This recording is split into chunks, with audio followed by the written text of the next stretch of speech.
Hey everyone, and welcome back for another deep dive. We're tackling something pretty essential today, plumbing.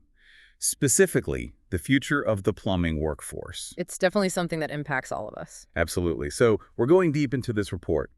The future of plumbing workforce.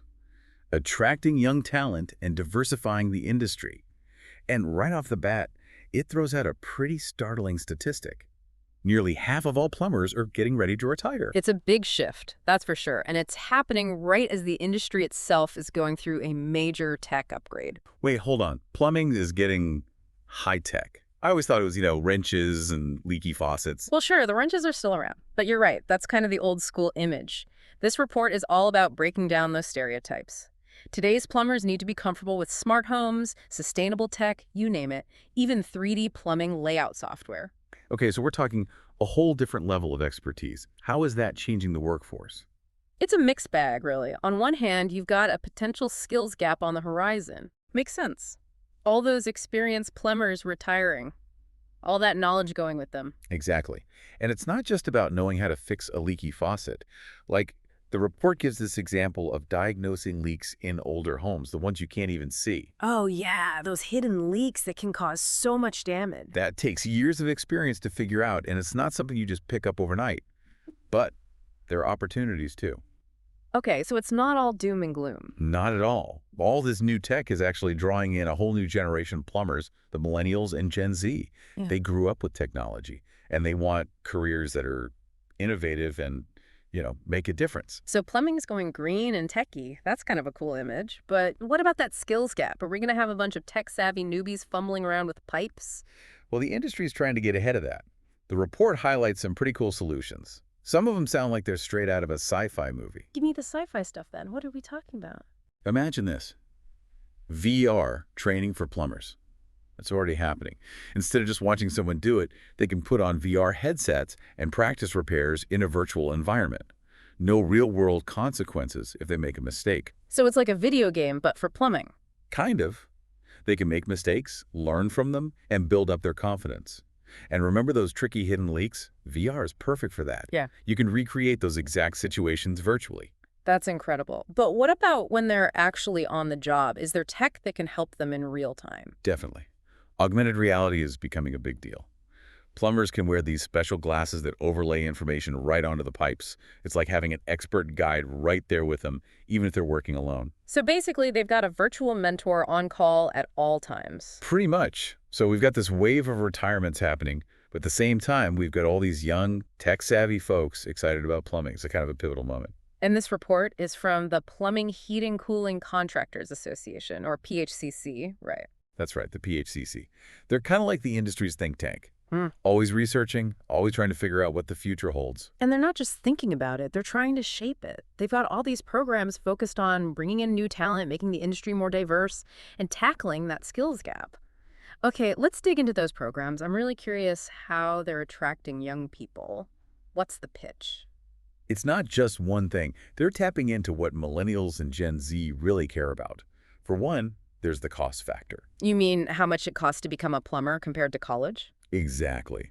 With college costs skyrocketing and student loans piling up, trade careers like plumbing are looking pretty good. You can start earning right away, learn on the job, and often avoid those massive loans altogether. And job security has got to be a big selling point, too. I mean, everyone needs plumbing. That's a big part of the PHCC's message. Plumbers are in high demand, and it's not going to change anytime soon. All that new construction, plus the aging infrastructure that needs constant maintenance. It's a career with real staying power. So affordability, job security. But is that enough to get young people excited about plumbing? I feel like they're looking for something more, something meaningful. You hit the nail on the head there. The report makes it clear. Purpose-driven careers, that's what really draws in millennials and Gen Z. They want to feel like their work is making a difference, not just lining their pockets. So how does plumbing fit into that? I mean, don't get me wrong, I'm grateful when a plumber saves the day with my overflowing toilet, but I wouldn't exactly call it purpose-driven. Well, think about it this way. Plumbing is directly tied to sustainability, to conserving water. Low-flow toilets, energy-efficient water heaters, rainwater harvesting systems, that's all part of a plumber's job these days. So plumbers are like eco-warriors now. That's a pretty cool way to think about it. It's true. And that message really connects with younger people who are passionate about the environment. They want a job that aligns with their values, and plumbing can definitely offer that. Okay, so we've got affordability, job security, a sense of purpose. What else is the PHCC focusing on to attract new talent? Work-life balance is another big one. Millennials and Gen Z, they're not into that old school, always on-call grind. They want flexibility, reasonable workloads, and time for a life outside of work. I get it. No one wants to be on call 24/7. But can plumbing really offer that kind of flexibility? It's definitely a challenge, but the report suggests some pretty innovative solutions. Some companies are trying out 4-day work weeks or offering more flexible shifts, and technology is helping too. How so? Well, some of the work can actually be done remotely now. For example, some companies are using smart leak detection systems. Oh, yeah, I've heard of those. They can alert homeowners and plumbers to problems before they turn into major disasters. Right, so that allows for some work to be done off-site, which definitely helps with work-life balance. So we've got these retirements happening, all this new tech coming in, and a whole new generation of plumbers with different expectations. It feels like the industry's at a crossroads. I think it's more like a launching pad. It's a time of huge opportunity for anyone who's willing to adapt and embrace the changes. Okay, let's get down to brass tacks. What are some things plumbing companies can actually do to attract and keep talented people in this new environment? The report lays out a ton of ideas. Engaging with local schools and communities is a big one. Like career fairs. Yeah, career fairs, hands-on workshops, even setting up mock installations at school events. It's about showing young people what plumbing really is. Yeah. That it's high tech, it's about solving problems, and it makes a real difference in people's lives. Getting them excited about the possibilities. Exactly. But once you've got them interested, you have to follow through with competitive starting packages. Apprenticeships with good benefits, perks like tool allowances or help with tuition, and a clear path for career advancement. Show them you're invested in their future. Absolutely. And don't forget the power of a good story.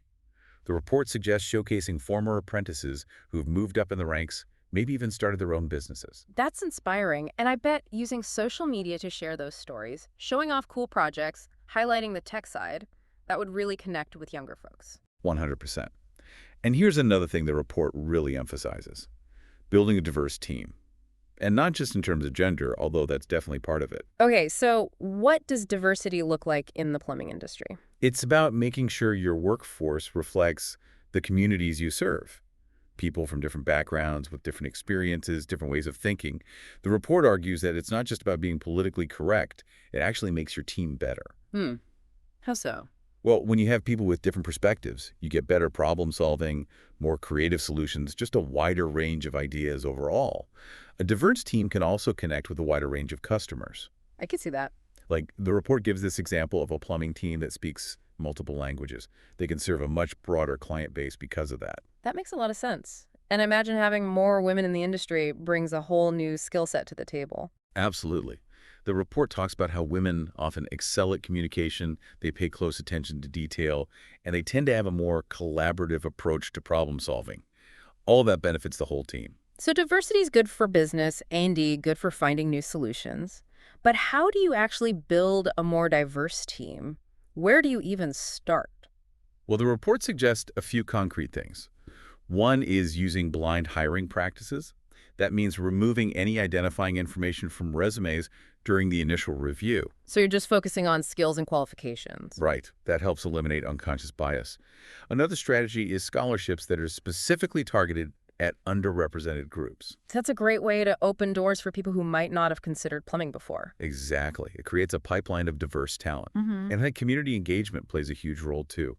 Sponsoring programs in underserved communities, hosting events that introduce young people from diverse backgrounds to the world of plumbing. It's about making a conscious effort to reach out. Okay, we've covered a lot. The skills gap, the new technologies, the importance of diversity. It seems like the plumbing industry is going through some pretty big changes. It really is. And this report from the PHCC makes it clear. Those who adapt and embrace the changes, they're the ones who are going to succeed. So what does that look like in practice? What can current or aspiring plumbers do to set themselves up for success in this evolving industry? Embracing technology is huge. Those days of plumbing being purely a hands-on trade, they're gone. Today's plumbers, They need to be comfortable with computers, apps, diagnostic software, all that digital stuff. You can't just be good with a wrench anymore. You got to be tech savvy too. Exactly. And sustainability is key. Green plumbing is only going to grow, so knowing about water-saving systems, energy-efficient appliances, eco-friendly materials, that's essential. It sounds like the plumber of the future is a blend of tech guru and eco warrior. Haha, that's a great way to put it. They're problem solvers, they're innovators, and they're committed to making a positive impact. It's a pretty inspiring picture. But let's be real, not everyone is cut out for a career in plumbing. What kind of person do you think would really thrive in this industry? That's a great question. Based on this report and our conversation, it seems like a few qualities really stand out. Well, someone who's not afraid of hard work, that's for sure, and someone who enjoys figuring things out, solving problems, someone who loves to learn new stuff and gets excited about using technology, but also working with their hands.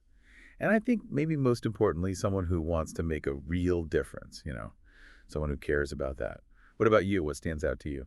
It's funny. This report totally changes how I think about plumbing. It's not just about fixing leaky faucets in some dark basement anymore. It's high tech, it's green, it's about being part of something that's really changing the world. I totally agree. It's an industry that's full of potential, as long as you're willing to jump in, be open to new things, and learn those new skills.